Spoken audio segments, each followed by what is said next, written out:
Donc Ibrahim Traoré en a profité littéralement pour donner un cours d'économie politique africaine, endogène, à ces journalistes qui étaient là pour défendre des hommes d'affaires qui leur ont dit, allez lui demander, allez le voir, lui dire que mais dans ce pays-là, on ne peut même plus faire du profit. Hein? Ça devient la Corée du Nord ou quoi là? On est où là? Même en Chine, ils ont mis en place le capitalisme populaire. Il y a beaucoup de milliardaires en Chine.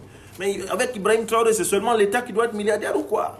En fait, ils ont envoyé les journalistes là pour poser cette question. Mais Ibrahim Traoré était détendu. Il leur dit, écoutez, il faut que vous teniez compte du fait que nous avons une idéologie. Nous sommes pour la révolution progressiste populaire.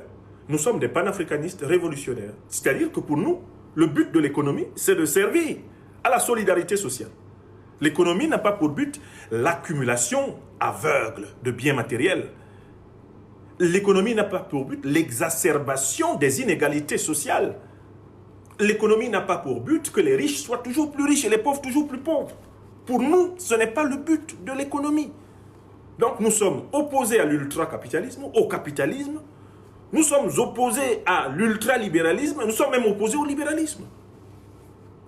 Nous sommes des économies de la solidarité, des économies de la justice, du bien commun, du service du bien commun. Nous pouvons même accepter d'être des économies de la décroissance, si cette décroissance se traduit par une plus grande solidarité envers les plus démunis. Oui! Donc, Ibrahim Traoré était calmement assis. Les enfants étaient en train de s'agiter avec les concepts de Bretton Woods, Washington.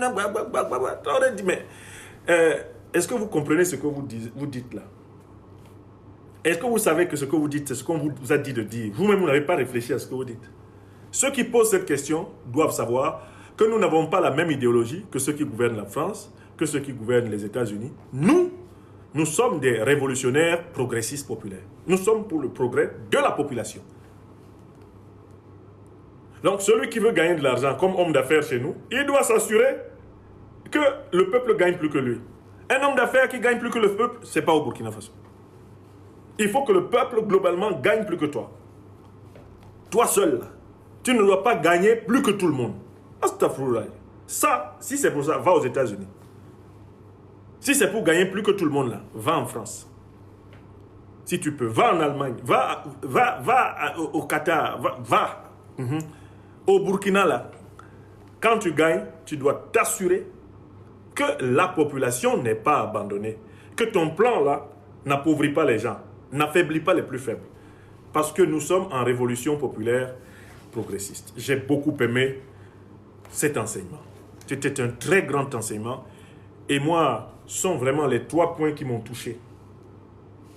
La question de l'idéologie, qui détermine l'économie, la gestion des nationalisations et des privatisations en fonction de l'intérêt populaire, l'intérêt général, et la clarification du problème de la cartographie du terrorisme en Afrique. La cartographie du terrorisme est déterminée par le degré de soumission des gouvernants de chaque pays aux puissances impérialistes et terroristes. Plus les gouvernants d'un pays sont soumis aux puissances impérialistes et terroristes, plus leur pays est préservé provisoirement des attaques terroristes. Moins ils sont soumis, plus les attaques terroristes augmentent. C'est simple. Vous pouvez, avec cette petite règle, vous déplacer sur tout le continent, vous allez tout comprendre. Nyambou mamé. Nyambou mamé. Comme on dit en moré ici, à Ouaga. Voilà la vérité. Je tiens à saluer le grand oral du président du Faso. C'est un oral magnifique. Un oral sans langue de bois. Sans langue de bois. Wallahi billahi talahi. Quand tu écoutes ce président-là parler, tu te rends compte qu'il n'aime pas mentir. Contrairement à un individu connu dans la sous-région, dont les paroles sont des somnifères, tellement il ment.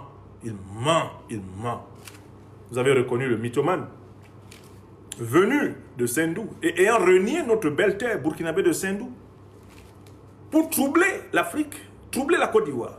Ouattara Dramane. Vous avez bien reconnu. Le président Traoré, c'est l'anti-modèle de ce tyran. Rien à voir avec ce tyran. Les tyrans sont menteurs. Les tyrans sont cyniques. Ils sont sadiques. Et à la fin, les tyrans sont masochistes. Masochistes. Et ils se détestent eux-mêmes. Voilà la vérité. Donc vraiment, honneur et respect au président Ibrahim Traoré pour avoir donné indirectement un cours d'économie mathématique aux journalistes africains qui l'interrogeaient. Un cours d'économie mathématique, l'économie de la maths. Une économie basée sur la vérité, la justice et la solidarité. Ce sont ces trois valeurs qui ont orienté la prise de parole du président. Et voilà pourquoi il était particulièrement à l'aise. Quand les gens viennent avec des certitudes qu'on leur a enseignées dans les universités, frappées au coin de l'individualisme, du néolibéralisme, de l'ultralibéralisme, du cynisme, du sadisme, de la cupidité, eh bien, le président Traoré répond à partir d'un autre paradigme. Il dit, écoutez, ici, c'est la révolution populaire progressiste. Si tu veux faire des affaires ici, tu dois l'intégrer. On ne vient pas ici s'enrichir sur le dos des gens. Voilà. Tu peux devenir riche, mais d'une manière modérée. Oui, toujours en respectant le bien commun.